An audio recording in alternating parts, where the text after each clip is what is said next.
Hello friends, स्वागत है आपका आपकी अपनी यूट्यूब चैनल में। तो फ्रेंड्स, हम लोग विद्युत धारा के इम्पोर्टेंट क्वेश्चंस डिस्कस कर रहे हैं। तो इस सीरीज में करीब 95 क्वेश्चंस हम लोग डिस्कस करेंगे। यदि आपको ये सीरीज पसंद आए तो लाइक ज़रूर करेंगे और चैनल को सब्सक्राइब भी कर लेंगे। चलिए फ्रेंड्स, हम लोग क्वेश्चंस की ओर बढ़ते हैं।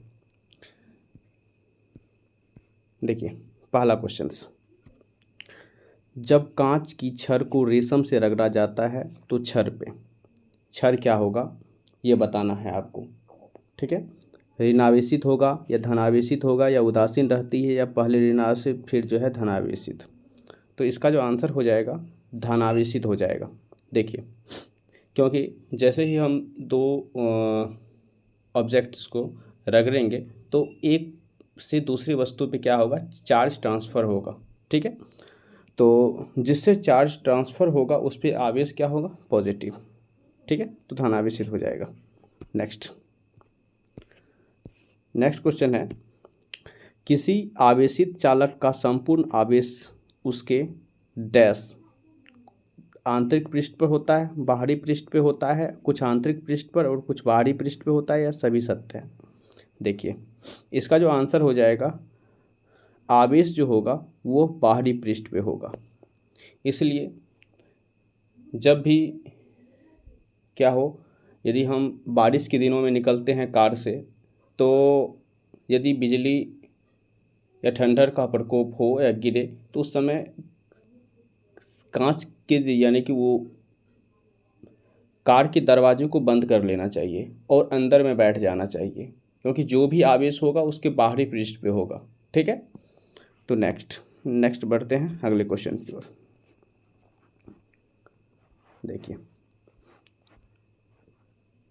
क्वेश्चन है, दो विद्युत आवेशों के बीच लगने वाले बल संबंधित है। तो देखिए, दो आवेशों के बीच लगने वाले बल जो है संबंधित है। देखिए, F जो है वो इक्वल टू होता है Q1 into Q2 bye are square. ठीक है, आर स्क्वायर। और ये नियम जो आता है किससे, तो ऑप्शन देखिए, एम्पियर का नियम, कूलॉम का नियम, ओम का नियम या फैराडे का नियम। तो इसका जो आंसर हो जाएगा ये कूलॉम के नियम से संबंधित है। ठीक है, नेक्स्ट देखिए, यदि दो विद्युत आवेशों के मध्य दूरी को आधा कर दिया जाए तो उनके मध्य विद्युत बल का मान क्या होगा। देखिए, दूरी को आप क्या कर दीजिएगा, आधा, और दूरी ये विद्युत बल जो है,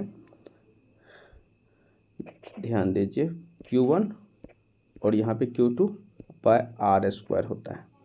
अब इसको जब आप आधा कर दीजिएगा तो क्या होगा, तो आधा का स्क्वायर मतलब 1/4, और 4 जो है कहाँ चला जाएगा, ऊपर, यानी कि कितना गुना हो जाएगा, 4 गुना हो जाएगा। ठीक है, आप कैलकुलेट कर लीजिएगा। ठीक है, नेक्स्ट देखिए, समान आवेशों में होता है, यदि दो समान आवेश होगा तो क्या होगा, आकर्षण होगा या आसंजन होगा, विकर्षण होगा या समंजन होगा। देखिए, दो समान आवेश होगा, पॉजिटिव या नेगेटिव आवेश के बीच हमेशा विकर्षण होता है। ठीक है, तो इसका जो आंसर हो जाएगा ऑप्शन नंबर सी हो जाएगा। ठीक है, नेक्स्ट क्वेश्चन की ओर बढ़ते हैं। देखिए, नेक्स्ट क्वेश्चन है, जब एवनाइट के छड़ को बिल्ली के खार से रगड़ते हैं तो एवनाइट के छड़ पे क्या होगा। ठीक है, ये ध्यान रखेंगे, ऋणावेशित हो जाती है या धनावेशित हो जाती है या उदासीन रहती है या पहले ऋणावेशित फिर जो है धनावेशित। तो इसका आंसर आप बताएंगे क्या होगा। तो देखिए, एवनाइट के छड़ क्या हो जाएगा, ऋणावेशित हो जाएगा। ठीक, आगे की ओर बढ़ते हैं, ऑप्शन नंबर ए हो जाएगा इसका आंसर। ठीक, आगे देखिए क्या है, वस्तुओं का आवेशन किसके स्थानांतरण के फलस्वरूप होता है। आवेशन, देखिए, बाहरी कक्षा में इलेक्ट्रॉन होता है तो इलेक्ट्रॉन के स्थानांतरण के कारण ये होता है। तो यहाँ पे ऑप्शन नंबर ए में ही इलेक्ट्रॉन है, तो इलेक्ट्रॉन के कारण होता है। ठीक, नेक्स्ट क्वेश्चन की ओर बढ़ते हैं। नेक्स्ट क्वेश्चन देखिए, आप कार में जा रहे हैं, यदि आसमान में बिजली गिरने वाली हो तो सुरक्षित रहने के लिए क्या करना चाहिए। ऑप्शन ए, कार की खिड़कियां बंद कर लेंगे, कार की खिड़कियां खोल देंगे, कार की खिड़कियां उतर कर नीचे बैठ जाएंगे, कार से उतर कर नीचे बैठ जाएंगे, या कार के ऊपर बैठ जाएंगे। तो देखिए इसका आंसर जो हो जाएगा ऑप्शन नंबर ए ही हो जाएगा। ठीक, आगे अगला क्वेश्चन देखिए।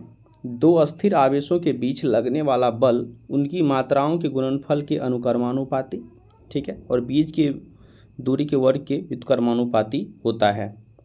तो ये किस नियम से, ये क्वेश्चन हम लोग पहले भी कर चुके हैं, यानी कि ये डायरेक्ट आपको ये पूछ रहा है जो F जो होता है वो Q1 into Q2 bye are square,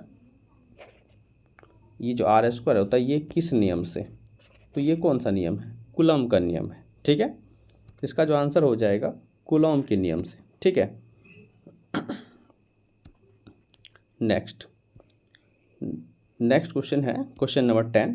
किसी विद्युत परिपथ में इकाई धनावेश को एक बिंदु से दूसरे बिंदु तक जाने में किए गए कार्य द्वारा मापा जाता है, उनके बिंदुओं के बीच डैश।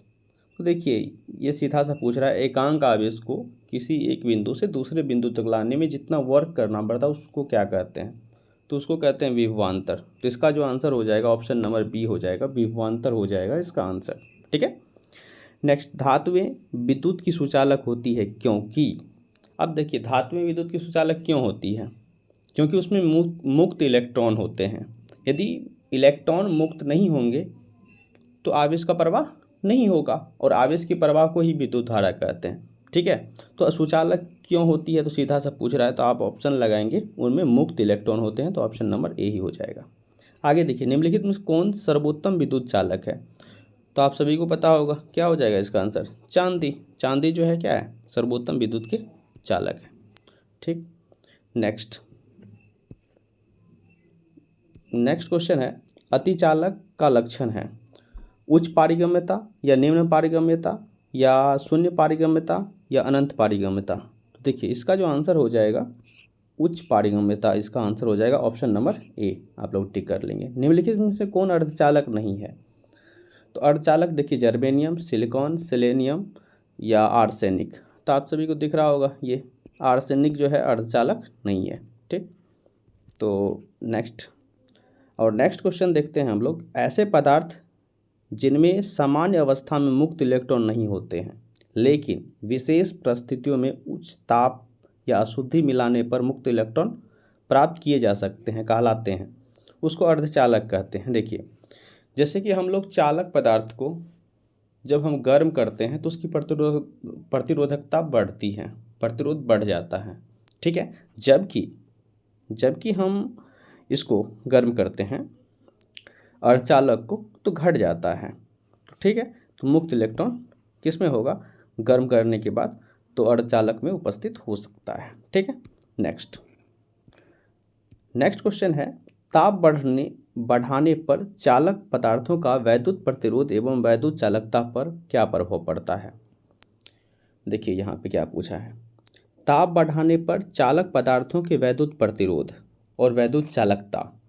देखिए चालक का जैसे ही ताप हम लोग बढ़ाएंगे तो उसका प्रतिरोध बढ़ जाएगा, अब प्रतिरोध बढ़ेगा तो चालकता क्या हो जाएगा, घटती है।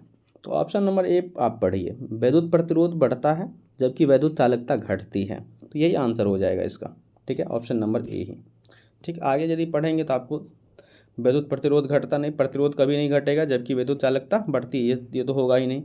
देखिए विद्युत प्रतिरोध एवं दोनों बढ़ता नहीं है, ऐसा नहीं हो सकता है, तो आप ऑप्शन नंबर ए ही इसका सही है। ठीक, नेक्स्ट देखिए, तांबा मुख्य रूप से विद्युत चालन के लिए जो है प्रयोग किया जाता है क्योंकि इसका गलनांक अधिक होता है।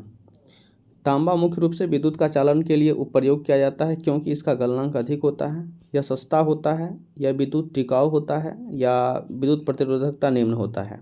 देखिए तांबा मुख्य रूप से विद्युत का चालन के लिए प्रयोग किया जाता है क्यों, तो इसका जो आंसर हो जाएगा आप ध्यान से देखेंगे तो इसका आंसर देखिए यहाँ पे इस ऑप्शन को पढ़िए थोड़ा ध्यान से।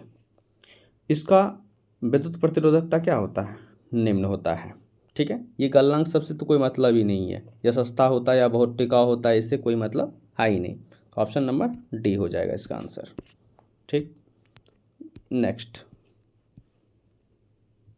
देखिए, इलेक्ट्रिक करंट का यूनिट निम्न में से होता है। तो इलेक्ट्रिक करंट विद्युत धारा का ऐसा मात्रक क्या होता है? एम्पियर। तो ऑप्शन नंबर डी हो जाएगा। नेक्स्ट, आपस में जुड़ी दो आवेशित वस्तुओं के बीच विद्युत धारा नहीं प्रभावित होती है यदि वे हो।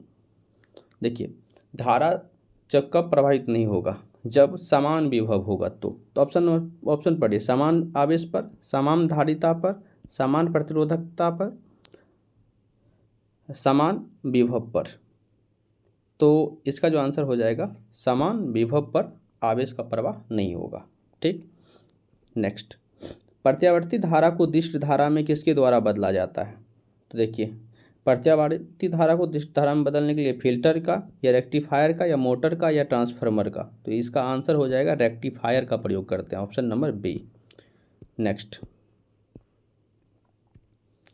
विद्युत फिटिंग्स में एक तार को भू संपर्कित किया जाता है, इसका कारण है यदि लघुपथन हो जाए तो धारा भूमि में चली जाए, इससे विद्युत का क्षय नहीं होता है, यह विद्युत परिपथ को पूर्ण करता है, या इससे विद्युत का उच्चावचन दूर हो जाता है। देखिए, ये सब मुख्य जो है इसका काम होता है। यदि लघुपथन हो जाए, शॉर्ट सर्किट हो जाए, तो इससे जो है ना सभी धारा कहाँ चली जाए? भूमि में, इसलिए करते हैं भू संपर्कित। ठीक है, अर्थ से जो है जोड़ते हैं। विद्युत उपकरण में अर्थ का उपयोग होता है खर्च को कम करने के लिए, क्योंकि उपकरण 3 फेज का काम करते हैं, या सुरक्षा के लिए, या विद्युत फ्यूज के लिए। देखिए, सुरक्षा के लिए उपयोग करते हैं, तो ऑप्शन नंबर सी हो जाएगा। ठीक है, नेक्स्ट, आदर्श वोल्टमीटर का प्रतिरोधकता यहाँ पे होना चाहिए, यहाँ पे प्रतिरोधिता दिया है तो कोई बात नहीं, कितनी होती है? तो आदर्श वोल्टमीटर का प्रतिरोध जो होता है, अनंत बोले या असीमित बोले, और वोल्टमीटर को हम लोग समांतर क्रम में जोड़ते हैं। ठीक है, तो इसका आंसर हो जाएगा ऑप्शन नंबर सी। ठीक है, नेक्स्ट, किसी परिपथ में एक बिंदु पर मिलने वाले धाराओं के बीजीय योग क्या होते हैं? तो ये शून्य हो जाते हैं। ठीक है, ऑप्शन नंबर बी हो जाएगा इसका आंसर। एक चालक का प्रतिरोध 440 ओम, यदि इससे 110 वोल्ट के स्रोत से जोड़ा जाए तो कितनी धारा प्रवाहित होगी? ठीक है, ओम्स का नियम आप लोग पढ़ चुके हैं, और ओम्स के नियम से जो है भी जो है इक्वल टू होता है आई आर के। तो आपको पूछ रहा है धारा, तो कितनी धारा? तो आई बराबर क्या हो जाएगा? देखिए, भी बाय आर, इस सूत्र पे लगा लीजिए। तो आपको दे दिया है भी का मान कितना? 110, और आर का मान कितना? 440। 0 से 0 कट जाएगा, 11 चौके 44। तो 1 बटा क्या हो गया? 4। जब इसको बदलेंगे तो 0.25। ठीक है, तो ऑप्शन नंबर क्या हो जाएगा? बी इसका आंसर हो जाएगा, ऑप्शन नंबर बी। नेक्स्ट देखिए, प्रतिरोध का मात्रक है। ठीक है,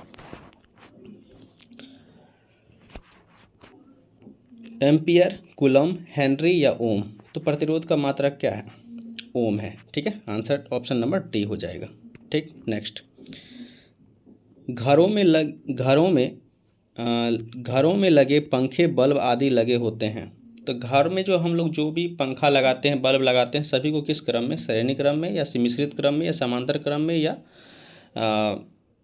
किसी भी क्रम में। तो देखिए, इसको जो हम लोग लगाते हैं समांतर क्रम में। ठीक है, नेक्स्ट है, किसी चालक के सिरों के बीच विभवांतर उसमें बहने वाले धारा के समानुपाती होता है, यह नियम है। तो देखिए, आपको पूछ क्या रहा है? चालक के सिरों के बीच विभवांतर को हम लोग भी से, वो समानुपाती होते हैं आई के, ये बोल रहा है किस नियम से? ठीक है, तो देखिए, ये जो नियम है ये ओम्स का लॉ है। ठीक है, तो ऑप्शन नंबर डी हो जाएगा। ठीक, यहीं से यदि हम इस समानुपाती चिन्ह को हटाते हैं तो भी इक्वल टू आई आर होता है। ठीक है, ये भी ध्यान रखेंगे, यहाँ से भी क्वेश्चन पूछता है। ठीक, नेक्स्ट क्वेश्चन है, किसी तार की त्रिज्या आधी कर दी जाए तो प्रतिरोध क्या होगा। देखिए क्या बोला है, किसी तार की त्रिज्या को आधी कर दिया जाए तो प्रतिरोध क्या होगा। देखिए पहले त्रिज्या R1 था और इसका क्षेत्रफल क्या था, ये A1 था। ठीक, तो अब देखिए यहाँ से प्रतिरोध जो है R1 मान लीजिए, तो ये क्या होगा, ध्यान दीजिए।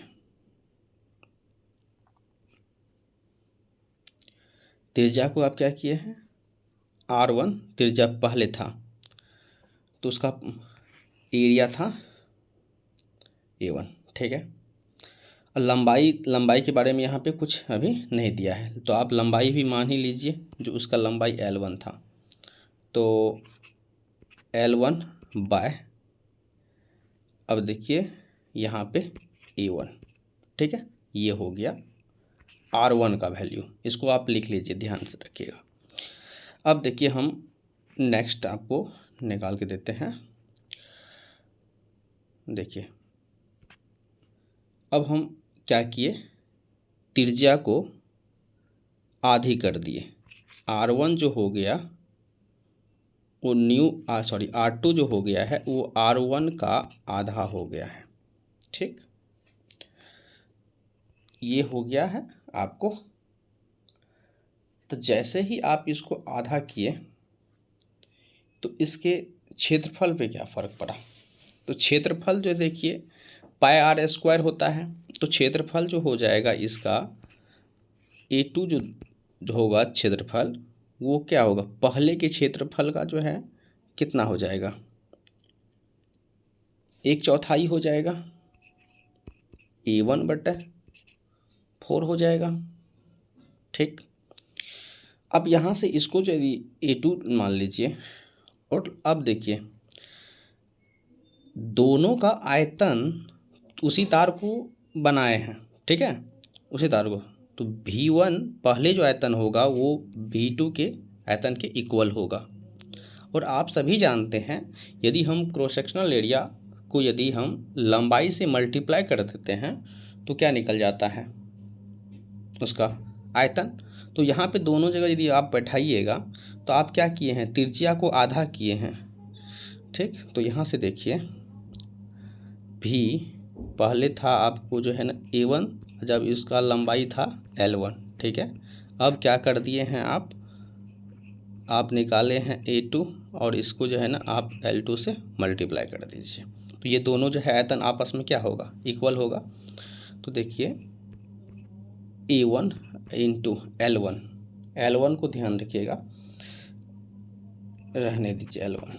अब A2 जो है आपको क्या हुआ है, A1 का 1/4 हो गया, यहाँ पे है L2। ठीक, आपको यहाँ से A1 और A1 कट जाएगा, तो देखिए L2 जो हो गया 4L1 के बराबर हो गया। ठीक है, तो अब यहाँ से आपको फिर से क्या निकालना पड़ेगा, ये भी आप नोट कर लीजिए, लंबाई क्या हो गया, 4 गुना लंबाई हो गया। ठीक है, और क्षेत्रफल क्या हो गया, क्षेत्रफल आप इससे पहले देखिए 1/4 हो गया, क्षेत्रफल हो गया है 1/4 और लंबाई क्या हो गया है 4 गुना। तो अब हम यहाँ से R2 प्रतिरोध निकाल लेते हैं। ठीक है, तो R2 यदि आप निकालिएगा तो रो इंटू, अब देखिए यहाँ से लंबाई क्या हुआ है, अभी तुरंत जो है हम आपको बताए हैं, R बराबर लंबाई कितना गुना, रो इंटू लंबाई आपको हो चुका है 4 गुना। ठीक है, 4 गुना हो गया पहले के लंबाई का। ठीक है, L1 बाय 1/4 हो गया A1 बट्टे जो है 4। अब ये 4 ऊपर जब जाएगा तो आपको पता है ये क्या हो जाएगा, 4 गुना 4 16 इंटू रो L1/A1, और इस पूरे को आप क्या माने हैं, जो है इस पूरे को आप जो है माने हैं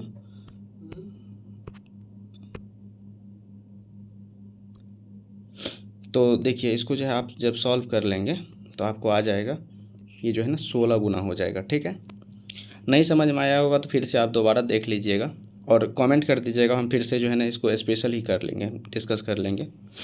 थोड़ा यहाँ पे लिखने में भी जो है प्रॉब्लम हो रहा है। ठीक है, तो नेक्स्ट, ओम का नियम क्या परिभाषित करता है। देखिए ओम का नियम जो है क्या परिभाषित करता है, तो आप ओम के नियम से जानते हैं, जो भी इक्वल टू क्या होता है भी समानुपाती होता है आई के। ठीक है, यहाँ पे इसको आप मिटा लीजिए, एक मिनट भी जो होता है, एक मिनट, समानुपाती होता है आई के। ठीक है, तो देखिए ये आपको वोल्ट हो गया, ये विद्युत धारा हो गया, तो किससे संबंधित है, धारा और वोल्टता दोनों से, ऑप्शन नंबर डी हो जाएगा। ठीक, नेक्स्ट देखिए विशिष्ट प्रतिरोध का ऐसा मात्रक होता है। अब देखिए ये भी कॉन्सेप्ट बेस्ड क्वेश्चन है, आप याद तो कर लीजिएगा इसका आंसर जो है क्या होता है, लेकिन हम निकाल के देखते हैं। देखिए आखिर संबंध होता क्या है, आप ये पढ़ चुके हैं, R = ρ/L/A होता है। ठीक, तो यहाँ से ये जो रो दिख रहा है इसी को विशिष्ट प्रतिरोध बोलते हैं। अब यहाँ से इस रो का वैल्यू निकालिए आप, तो आपको जो है ना ये R इंटू, देखिए ये A उधर जाएगा तो RA, अब बाय क्या हो जाएगा, लंबाई। अब देखिए ध्यान दीजिएगा, इसका हम डायरेक्ट मात्रक लिखते हैं, ये R है, इसका ओम होता है मात्रक। ठीक, और A का देखिए ध्यान दीजिएगा, ये एरिया है तो इसका मीटर स्क्वायर, नीचे में देखिए मीटर, इस मीटर स्क्वायर को यदि हम इस मीटर से काटेंगे तो ये स्क्वायर कट जाएगा, तो क्या आ गया, ओम मीटर। तो विशिष्ट प्रतिरोध का मात्रक क्या आ गया, ओम मीटर। ठीक है, तो इसका आंसर हो जाएगा ओम मीटर। ठीक, अब ये सवाल देखिए ये भी बहुत इंपॉर्टेंट है, यहाँ पे जो है बुक में इसका आंसर भी गलत दिया हुआ है। इसका आंसर क्या होगा हम बता देते हैं, आप जिस तरह से प्रीवियस क्वेश्चन किए हैं ठीक इसी तरह से इसको भी आप कर लीजिएगा।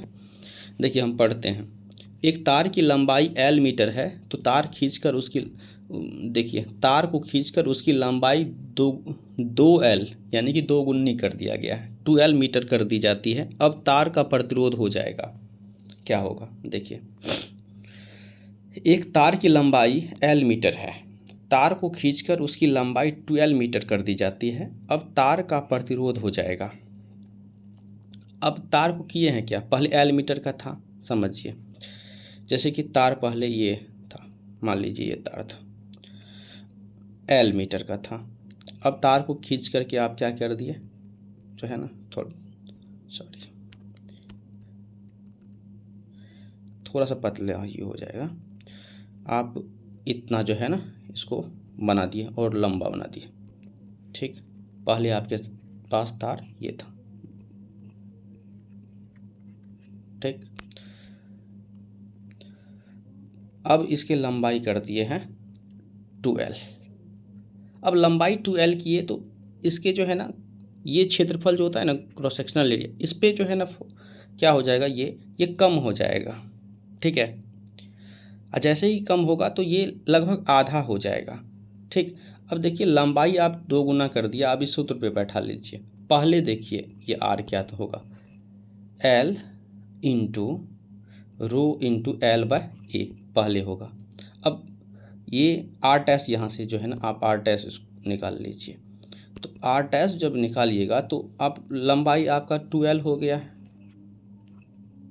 2L, और आपका क्षेत्रफल क्या हो जाएगा, आधा, A/2 हो जाएगा। ये 2 ऊपर जाएगा तो क्या हो जाएगा, 4, तो यानी कि आ जाएगा आपको 4 × ρ/L/A, तो कितना हो गुना हो गया, 4 गुना। इसका आंसर क्या हो जाएगा, 4 गुना।